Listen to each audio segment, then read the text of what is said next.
Friends, இன்னைக்கு நம்ம நிறைய பேருக்கு பிடிக்காத ரவா உப்மா எப்படி செய்யறதுன்னு பார்க்க போறோம். இன்னைக்கு நான் செய்யற மெத்தட்ல சமைச்சிங்கன்னா உப்மா பிடிக்காதவங்க விரும்பி சாப்பிடுவாங்க. அவ்வளோ டேஸ்டா இருக்கும். அதுக்கு முன்னாடி நம்ம சேனலை இன்னும் சப்ஸ்கிரைப் பண்ணலைன்னா சப்ஸ்கிரைப் பட்டனை அழுத்தி பெல் ஐக்கான் ப்ரெஸ் பண்ணிக்கோங்க. வாங்க இப்போ நம்ம வீடியோக்குள்ள போகலாம். சின்ன சேனலுக்கு எதாக இருந்தாலும் அது கொஞ்சம் ஆதரவு கொடுங்க. உங்கள் பொண்ணான கையை கொண்டு அந்த பெல்லில் தட்டிடுங்க.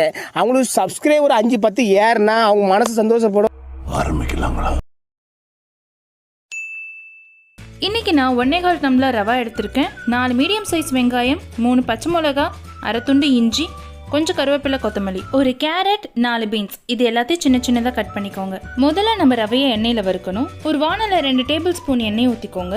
எண்ணெய் சூடானதும் நம்ம எடுத்து வச்சிருக்க ரவையை கொட்டி நல்லா கலர் சேஞ்ச் ஆகிற அளவுக்கு நல்லா வறுத்துக்கோங்க.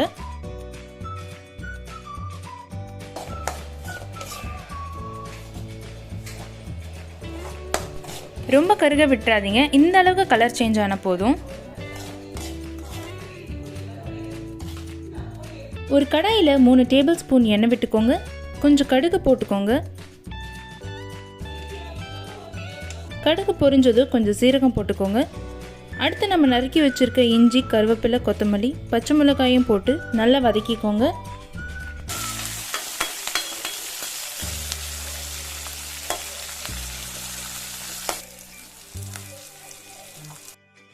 அடுத்து நம்ம நறுக்கி வச்சிருக்க வெங்காயத்தை ஆட் பண்ணிக்கோங்க. வெங்காயம் வதங்க கொஞ்சம் உப்பு போட்டுக்கோங்க. வெங்காயம் நல்லா கலர் சேஞ்ச் ஆகிற அளவுக்கு வதக்கிக்கோங்க.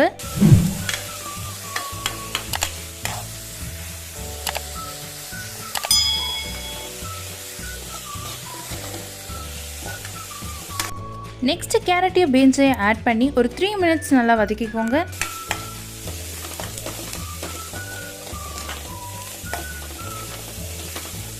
இப்போ காய் நல்லா வதங்கிருச்சு. நான் 1.25 டம்ளர் ரவா எடுத்திருக்கேன். அதுக்கு 2 டம்ளர் அளவுக்கு தண்ணி ஊற்றிருக்கேன். தேவையான அளவு உப்பு போட்டுக்கோங்க. இந்த தண்ணி கொஞ்ச நேரம் நல்லா கொதிக்கட்டும். ஒரு 3 மினிட்ஸ் தண்ணி நல்லா கொதிச்சிருச்சு. இப்போ ரவையை கொஞ்சம் கொஞ்சமாக ஆட் பண்ணி கெட்டியாகாமல் கிளறி விட்டுக்கிட்டே இருங்க.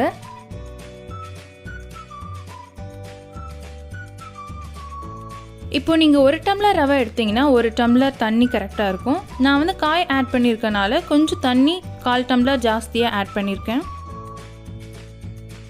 இப்போ அடுப்பை சிம்மில் வச்சுக்கோங்க. ஒரு 5 மினிட்ஸ் நல்லா அடிப்பிடிக்காமல் கிண்டி விட்டுக்கிட்டே இருங்க.